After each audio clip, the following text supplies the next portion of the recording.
The sun was setting over the Montana plains when I first saw her. A woman in a white dress, stumbling across my ranch like she'd walked straight out of a nightmare. Her hair was wild, her feet bare and bleeding, and her eyes held a terror I'd never seen before. I was mending the fence near the old barn when movement caught my eye. At first, I thought it was a coyote, the way she was moving low and fast, looking over her shoulder every few seconds. But as she got closer, I realized it was a person. A woman. And she was running like the devil himself was chasing her. I dropped my tools and started walking toward her.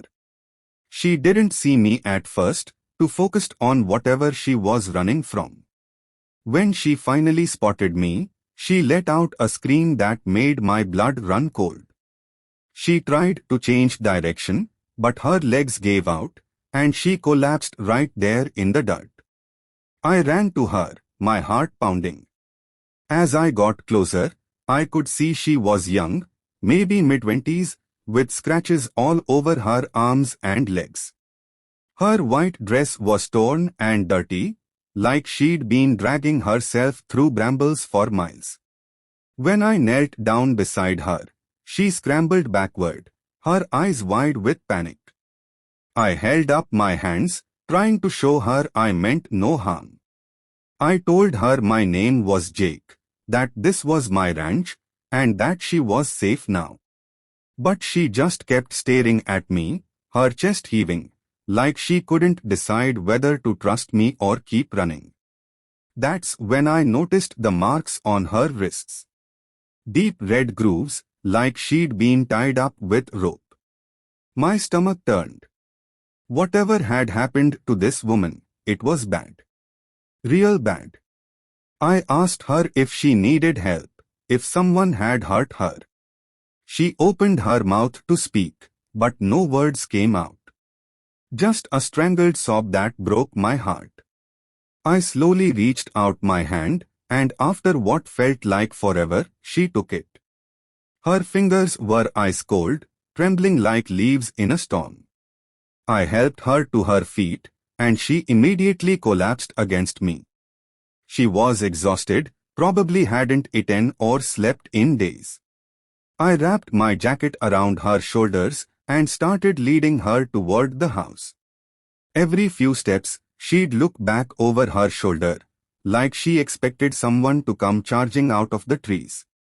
Once we got inside, I sat her down at the kitchen table and got her some water. She drank it so fast she started choking. I gave her some bread and cheese, and she ate like she hadn't seen food in a week. While she ate, I tried calling the sheriff, but the phone lines were down. Storm the night before had knocked out half the communications in the county. I sat down across from her and waited until she was ready to talk. When she finally looked up at me, her eyes were filled with tears.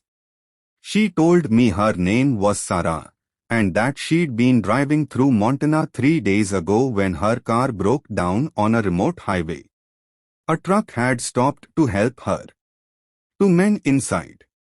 They seemed friendly at first, offered her a ride to the nearest town. But they didn't take her to town. They took her to an old cabin deep in the woods. They kept her tied up, told her they were going to sell her. Human trafficking, she said, her voice barely a whisper. They were waiting for their buyer to arrive. But last night, she'd managed to work the ropes loose. While the men were sleeping, she'd slipped out and ran. She'd been running ever since, through forests and fields, not knowing where she was going, just knowing she had to get away. My hands clenched into fists as she told her story. I asked her if she knew where the cabin was, if she could describe the men. She shook her head. Everything was a blur. She'd been so scared, so focused on escaping, she hadn't paid attention to landmarks or directions. I told her we needed to get her to the hospital, to the police. But she grabbed my arm, her nails digging into my skin. She begged me not to take her anywhere yet. What if those men were still looking for her? What if they found her before she could get help? I understood her fear, but I knew we couldn't just sit here. Those men were dangerous, and if they were running a trafficking operation, Sarah might not be the only victim. We had to do something. That's when I heard it. The sound of a truck engine in the distance, getting closer. Sarah heard it too. The color drained from her face, and she started shaking uncontrollably. She whispered that it was them, that they'd found her. I grabbed my rifle from the cabinet and told Sarah to hide in the back room. I watched through the window as a pickup truck pulled into my driveway. Two men got out, both big and rough-looking. They started walking toward my house with the confidence of men who weren't planning to ask nicely for what they wanted. I stepped out onto the porch, rifle in hand. I asked them what their business was on my property. The taller one, with a scar across his cheek, smiled. He said they were looking for someone. A girl. She'd run away from them, and they had reason to believe she'd come this way. I told them I hadn't seen anyone, that they needed to leave. But the scarred man just kept smiling. He said they'd tracked her footprints right to my fence line. They knew she was here.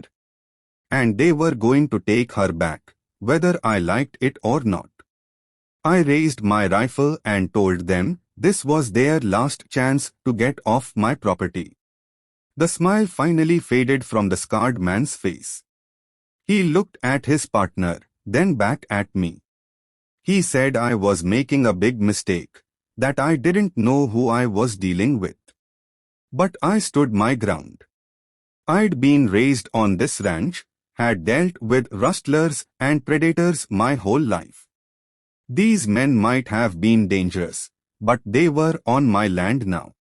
And I'd be damned if I'd let them take that terrified girl. The standoff lasted for what felt like hours, though it was probably only a few minutes. Finally, the scarred man spat on the ground and turned back toward his truck. But as he walked away, he called back that this wasn't over. They'd be back, he said. And next time, they wouldn't be so polite. As soon as they were gone, I ran inside. Sarah was huddled in the corner of the back room, tears streaming down her face. I told her they were gone for now, but we needed to move fast. The phone lines might be down, but I had a CB radio in my truck. We could use it to call for help.